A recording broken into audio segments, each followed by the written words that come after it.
from dun sa initial na credit limit around mga 10 times na yung tinaas.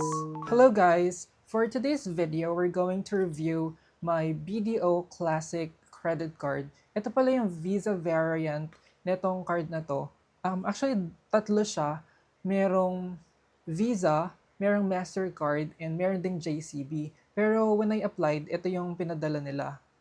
And yung mga i-share ko in this video is yung mga personal experience ko about this specific credit card and yung mga nakikita ko din online and sa mga other sources pa.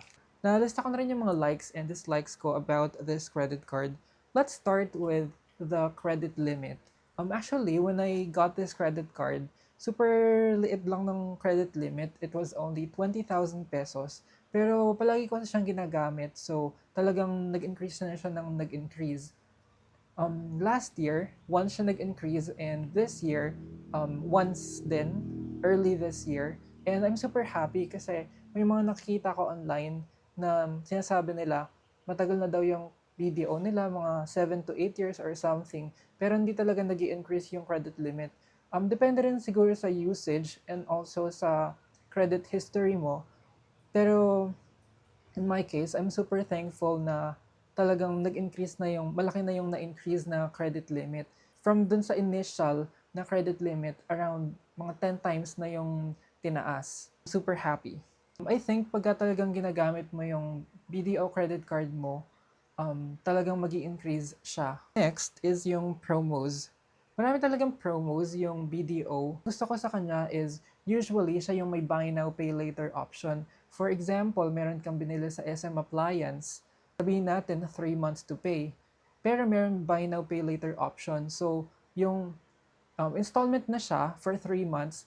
Tapos, after 2 months or so pa yung first payment mo. So, for example, bumili ka ng December, ang first payment mo pa is around February or March, depending sa cut-off date mo. Super helpful siya to manage your cash flow. And next is yung installment. Marami ding installment offers yung BDO with retail partners. So, for example, nga sa Abenson or sa SM Appliance. And ang isa pa is, pagka mahilig ka magpa-derma, usually, they don't have a lot of installment options or offers. May nakita ko, pwede yung BPI, Metrobank, and BDO. Pero karaniwan, BDO lang siya. Kasi recently, I got a procedure done in Makati. Yung derma is called Corderm. And ang meron lang silang installment offer is from BDO, minimum 30,000 purchase. And since more than 30K naman yung mga procedure na pinagawa ko, na avail ko siya. And super ganda niya kasi hindi mabigat sa bulsa, di ba? And another thing is yung credit to cash offers nila. So sometimes or every few months makaka-receive ka ng message from BDO na meron kang credit to cash offer.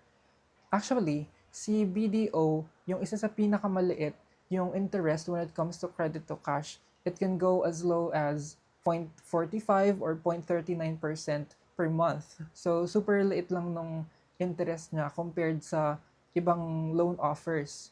You can also avail of the credit to cash offer kahit na walang offer sa'yo, pero 1% siya per month. So, I suggest waiting for that offer first. So, usually, it's through text message or Viber. Not sure lang kung meron sa email, pero baka sometimes nag-i-email din sila. And they also have some dining promos.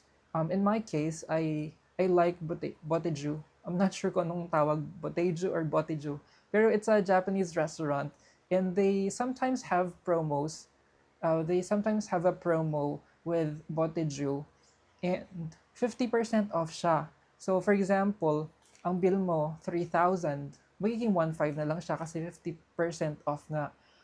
Gusto ko siya kasi halos lahat ng cards, pwede kahit yung classic. Pwede lang sa mga corporate cards or something.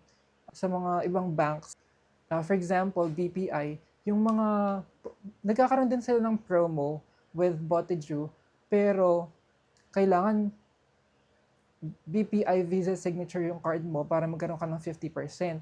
Pagka platinum lang or gold, 30% lang siya. And pagka classic lang yung card mo, wala kang discount. So, yeah, I love that promo. And last is yung annual fee. May annual fee din yung BDO credit cards. And yung sa akin is, I think around 1.5 siya. Pagka first year pa lang yung card mo, once na mag first year siya, matcha-chargean siya ng monthly membership fee. And it's around 150 pesos per month. So, what you have to do is, you have to request na maging annual membership fee siya para hindi hassle kasi super hassle naman yung every month ka tumatawag sa bank. And after doing that, you can also request for annual fee reversal. And when it comes to BDO, super bait nila magpa-reverse ng annual fee. Like last time when I asked for annual fee reversal, the spending condition was I just have to spend 5,000 pesos in 30 or 60 days. So, super dali lang niya ma-meet. And even sa mga higher tiered cards, yung gold or yung platinum, maliit lang din yung spending requirement unlike sa other banks. So, like ko din siya. So, yun na yung mga likes ko about this card. And when it comes to dislikes, I don't really dislike anything. Meron siguro isa, yung application. Actually, it took me a while before nakakuha ko ng BDO. Maybe mga 2 or 3 applications before ako na-approve dito sa card na to. I'm not sure lang why, pero ganun. Pero may friend ako na nabigyan ng BDO credit card kahit na wala naman siyang existing and wala naman siyang work, meron lang siyang deposit account sa BDO. So, I think usually ganun, pagka may BDO, actually yes, nakikita ko rin siya online, na pagka meron kang deposit account or savings account sa BDO, basta papadalan ka lang nila ng credit card, which is good I think, kasi yung other banks, di sila ganun, di sila basta nagbibigay nila ng credit card. So that's it. Overall, I really like my BDO credit card, and I'm waiting to upgrade actually sa platinum na sana kasi mas maganda yung features. I'm waiting because nabasa ko kasi online and actually naka-receive din ako ng message na sometimes i-text ka ng BDO to upgrade your card, and pagka in-upgrade mo, 2 to 3 years na waived yung annual fee. Last time, naka-receive ako ng message for upgrade sa BDO Visa Gold, pero gold lang siya. And 2 years lang yung waive na annual fee. So I'm waiting na magkaroon ng offer for platinum and maybe 2 to 3 years waived yung annual fee. So yun lang naman. Yeah, overall I really like BDO and I'm super thankful sa credit limit. Yun lang. Thank you for watching, and if you have any questions about BDO or credit card in general, just comment down below or PM me.